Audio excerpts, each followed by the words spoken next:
कैसे यहाँ artificial intelligence होगा और लेटेस्ट डेवलपमेंट कैसे। एग्जीक्यूशन कब तक होगा सर इसका, एआई का वाइल्ड लाइफ में संभावित? देखिए, कुछ टेक्नोलॉजी यूज़ कर रहा है, कुछ टेक्नोलॉजी में अभी नहीं है। हमारा एक कोलैबोरेशन जो नेशनल इंस्टीट्यूट से उसे करते हैं। ये हिस्टोरिकल हेरिटेज है, ऐतिहासिक धरोहर है, सांस्कृतिक धरोहर है, प्राकृतिक धरोहर है और ये यूनेस्को वर्ल्ड हेरिटेज साइट में आना चाहिए। उसके लिए भी जो फंड की ज़रूरत है। तो कुल मिलाकर के मान लीजिए कि एआई का उपयोग वाइल्ड लाइफ कैसे होगा, इस बात की आज विस्तृत परिचर्चा की गई है, जिसमें जिले देश के वज़ीर-ए-आज़म नरेंद्र मोदी जी का विज़न और मिशन है कि हम टेक्नोलॉजी के साथ साथ। नमस्कार, जय जोहार, जय मध्य प्रदेश। मेरा नाम है संजय विश्वकर्मा और आप देखना शुरू कर चुके हैं चौपाल से भोपाल। आज जो एक खबर है उमरिया जिले वासियों के लिए बड़ा ही गौरव महसूस कराएगी, क्योंकि इस खबर को देखने के बाद में आप जान पाएंगे कैसे उमरिया का नाम पूरे विश्व में एक बार फिर से परचम लहराएगा। मैं आपको बता दूं कि आज बांधवगढ़ टाइगर रिजर्व में स्टैंडिंग कमेटी की बैठक हुई है। स्टैंडिंग कमेटी में जो सदस्य आए हुए थे उनके मैं आपको कुछ नाम गिना दूं। मैं इसमें निरंजन बिशी जो कि चेयरमैन थे, इसके साथ ही गुलाम अली, कुशल कुमार पाठक, संदीप पांडे, अर्चना कपिल, चेतन शर्मा, एसके मरवाड़ा जो कि साइंटिस्ट हैं, जो क्या नाम से, इनके साथ साथ कविता भाटिया और ऐसे ही तमाम अधिकारी आज बांधवगढ़ टाइगर रिजर्व में आए हुए थे। स्टैंडिंग कमेटी की बैठक थी। बैठक के दो विषय थे जो मुख्य विषय थे जो आप सुनना चाह रहे हैं।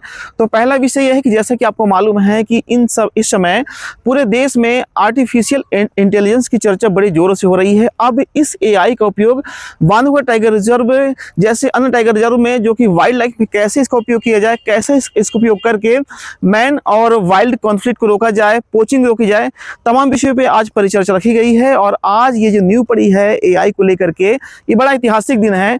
तो कुल मिलाकर के मान लीजिए कि एआई का उपयोग वाइल्ड लाइफ में कैसे होगा, इस बात की आज विस्तृत परिचर्चा की गई है, जिसमें जिले के आज अधिकारी भी मौजूद थे, कलेक्टर उमरिया भी मौजूद थे। अब जो दूसरा अहम बिंदु जिस पे मैं आपसे चर्चा करना चाहता हूं, आपको याद होगा कि आज से लगभग 1-1.5-2 साल पहले यहां एएसआई की टीम आई हुई थी। भारतीय पुरातत्व विभाग के द्वारा बांधवगढ़ टाइगर रिजर्व में सर्वे किया गया था और बांधवगढ़ टाइगर रिजर्व में ऐसी कई जो 2000 साल पुरानी चीज़ें थी उनकी खोज की गई थी, जिसमें मैं आपको बता दूं कि 26 मंदिर यहाँ मिले थे, 26 गुफाएं मिली थी, 2 मठ, 2 स्तूप, 24 अभिलेख, 46 प्रतिमाओं के अवशेष मिले थे और ऐसी कई चीज़ें जो कि बिखरी हुई मिली थी उन्हें।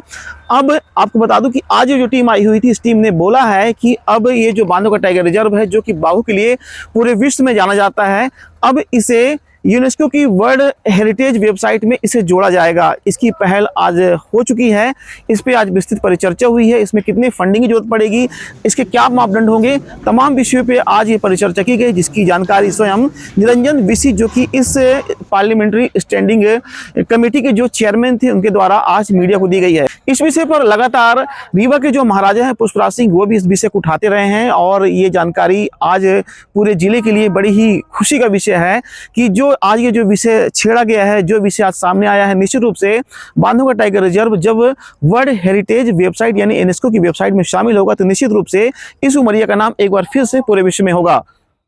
आप देख रहे थे चौपाल से भोपाल और ऐसी ही लेटेस्ट खबरों के लिए आप हमारे साथ बने रहिए। नमस्कार।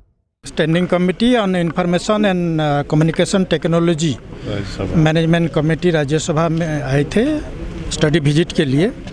और यहाँ जो हमारा बांधवगढ़ टाइगर रिजर्व है उसका जो कैसे यहाँ आर्टिफिशियल इंटेलिजेंस होगा और लेटेस्ट डेवलपमेंट कैसे लेटेस्ट टेक्नोलॉजी यूज होगा इधर, इसके लिए हम ministry of forest environment climate change का सब अधिकारी आए हैं और ministry of information technology mighty से भी सब आए हैं और मध्य प्रदेश का इंफॉर्मेशन टेक्नोलॉजी डिपार्टमेंट के सब अधिकारी लोग आए हैं और पीसीसीएफ वाइल्ड लाइफ भी हैं और फॉरेस्ट डिपार्टमेंट का भी जिला सब ऑफिसर्स हैं, कलेक्टर भी हैं, कमिश्नर भी हैं कि कैसे हम ये जो उसको ग्रेड ए बना सकेंगे बांधवगढ़ टाइगर रिजर्व को, और यहाँ लेटेस्ट टेक्नोलॉजी कैसे यूज होगा और जो गवर्नमेंट ऑफ इंडिया का जो एआई मिशन है तो आर्टिफिशियल इंटेलिजेंस कैसे यूज होगा।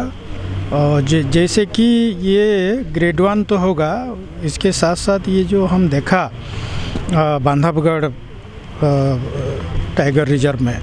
ये हिस्टोरिकल हेरिटेज है, ऐतिहासिक धरोहर है, सांस्कृतिक धरोहर है, प्राकृतिक धरोहर है और ये यूनेस्को वर्ल्ड हेरिटेज साइट में आना चाहिए। उसके लिए भी जो फंड की ज़रूरत है वो भी हम सब चर्चा की कि कैसे ये नंबर 1 होगा, अच्छा होगा कि अभी जो क्लाइमेट चेंज हो रहा है तो इतना सारे फॉरेस्ट कंजर्वेशन है, उसके साथ टाइगर कंजर्वेशन है, तो वाइल्ड लाइफ के प्रोटेक्शन के साथ साथ मानव सभ्यता का कैसे प्रोटेक्शन होगा ये भी हम रिव्यू किए हैं।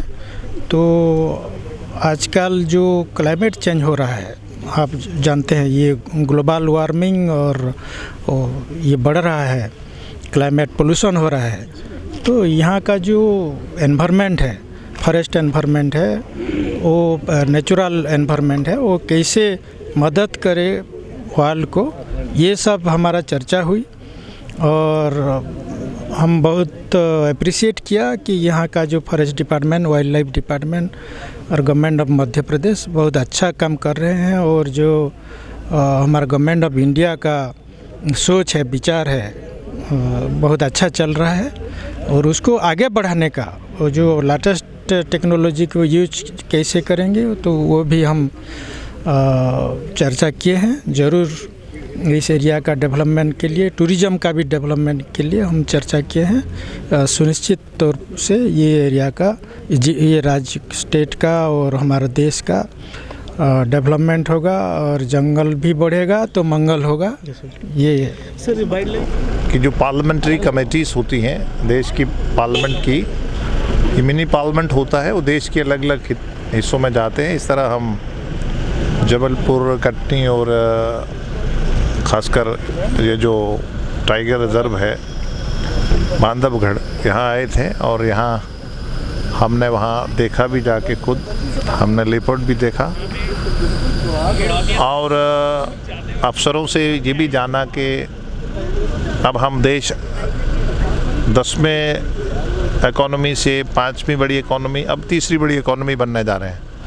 देश के वज़ीर-ए-आज़म नरेंद्र मोदी जी का विज़न और मिशन है कि हम टेक्नोलॉजी के साथ साथ एनवायरनमेंट को बराबर रख के ही चलें और हम टेक्नोलॉजी में आर्टिफिशियल इंटेलिजेंस का कैसे लाभ ले सकते हैं पोचिंग, एंटी पोचिंग के लिए, टू स्टडी उनका सेंसस एनिमल्स का, उनका बिहेवियर, उनकी कंजर्वेशंस और जो इनको चैलेंजेस आ रहे हैं, रियल टाइम डिटेक्शन है, उसके लिए आर्टिफिशियल इंटेलिजेंस का कैसे यूज़ हो सकता है। इस तरह की सारी डिस्कशंस हुआ है और हम कंपैरेटिव करते हुए कैसे वर्ल्ड को लीड करें, वातावरण और टेक्नोलॉजी को बैलेंस रखते हुए। एग्जीक्यूशन कब तक होगा सर इसका, ये AI का वाइल्ड लाइफ में संभावित? देखिए, कुछ टेक्नोलॉजी यूज़ कर रहे हैं, कुछ टेक्नोलॉजी में अभी नहीं है। हमारा एक कोलैबोरेशन जो नेशनल इंस्टीट्यूट है उसे करते हैं, तो इसीलिए ये डिस्कशंस था, इसी स्टडी कमेटी इसीलिए होती हैं, फिर सजेशंस होते हैं, इसीलिए होता है। जो बीच में एक आइलैंड है, यहाँ पर्यटन की संभावनाएं भी हैं। 2017 में यहाँ प्रभारी मंत्री आए हुए थे, क्या कहेंगे इस विषय में? 2017 में माननीय प्रभारी मंत्री ओम प्रकाश धुर्वे तत्कालीन सरकार माननीय शिवराज सिंह चौहान की सरकार थी। उसमें पर्यटन को बढ़ावा देने के उद्देश्य से सभी ज़िले के आला अधिकारी और दोनों उमरिया ज़िले के दोनों विधानसभा के विधायक, माननीय मानपुर विधायिका श्रीमती सुश्री मीना सिंह जी और बांधवगढ़ विधायक श्रीमान शिवनारायण सिंह जी, इन सभी के उपस्थिति में एक पर्यटन को बढ़ावा देने को लेकर यहाँ एक पर्यटन को बढ़ावा देने के लेकर बड़े कार्यक्रम किए गया था माननीय प्रभारी मंत्री के द्वारा। और ये कहा गया था कि हम जो बेरोज़गार हैं और जो यहाँ के लोग जिनको विस्थापित होना पड़ा है, हम पर्यटन को बढ़ावा देकर उनको एक रोज़गार में जोड़ेंगे। और यहाँ पर्यटन का स्थल भी बहुत अच्छा पॉइंट है। जैसे कभी हाल ही में हमने देखा कि अर्सी आइसलैंड बाणसागर में बनाई गई है, जो माननीय मुख्यमंत्री जी, हाल ही में मुख्यमंत्री जी महोदय माननीय मोहन जी जाके वहाँ सरसी आइसलैंड का पर्यटन को बढ़ावा देने का काम किए हैं।